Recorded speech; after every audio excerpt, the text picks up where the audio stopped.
So guys, on this content, I will teach you how to go Wat Paknam Pasicharon via BTS train on a cheapest way.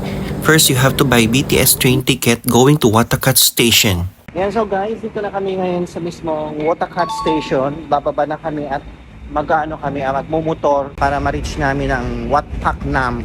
Then choose exit 2. Pick up.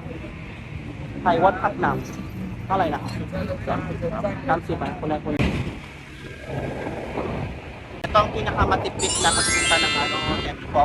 Dapat marunong kayo magtay.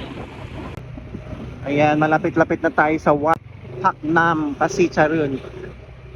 ไม่ได้จอดรอนี่หมดเห็นไหม Ano yung pin? Ito lang ah. ตรงนั้นข้างใน Ayan, andito na tayo guys.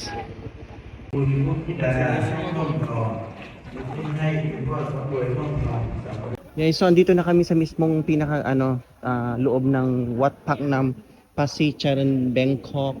Yan, sobrang laki pero ginagawa pa siya, guys. Hindi pa tapos. Ayan oh. Wow. Grabe. Yan, focus natin, guys.